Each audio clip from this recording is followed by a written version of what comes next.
ഉസ്താദെ കുറേ ആയി ദുആ ചെയ്യാൻ തുടങ്ങിയിട്ട് ഉത്തരം കിട്ടുന്നില്ല എന്ന് പരാതി പറയുന്ന ആളുകൾ ഇഷ്ടം പോലെയുണ്ട്. നമ്മുടെ ദുആക്ക് വേഗത്തിൽ ഉത്തരം കിട്ടാനുള്ള ഒരു മാർഗ്ഗം ഞാൻ പറഞ്ഞുതരാം. ദുആ ചെയ്യുന്ന സമയങ്ങൾ ശ്രദ്ധിക്കണം.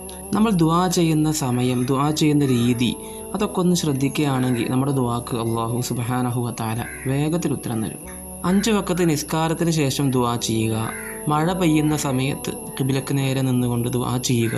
അതുപോലെ പ്രത്യേകം ദുആക്ക് ഉത്തരം കിട്ടുന്ന ഒരു രീതിയാണ് ദുആ ചെയ്യുന്നതിൻ്റെ മുമ്പ് ഹംദും സ്വലാത്തും സലാമൊക്കെ ചൊല്ലി ദുആ ചെയ്യുക. അങ്ങനെ ദുആ ചെയ്തതിന് ശേഷം നിർത്തുമ്പോഴും സ്വലാത്ത് ചൊല്ലുക.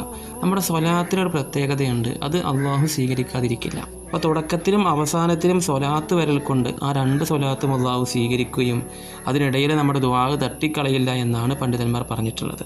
അതുകൊണ്ട് ദുആ ചെയ്യുന്നതിന് മുമ്പും ശേഷവും ഹംദും സ്വലാത്തും സലാമും മറക്കാതെ ചെയ്യുക. അല്ലാഹു സുബ്ഹാനഹു വ തആല നമ്മുടെ എല്ലാ ഹലാലായ മുറാദുകളും ഹാസിലാക്കി തരുമാറാകട്ടെ. അസ്സലാമു അലൈക്കും വറഹ്മത്തുള്ളാഹി.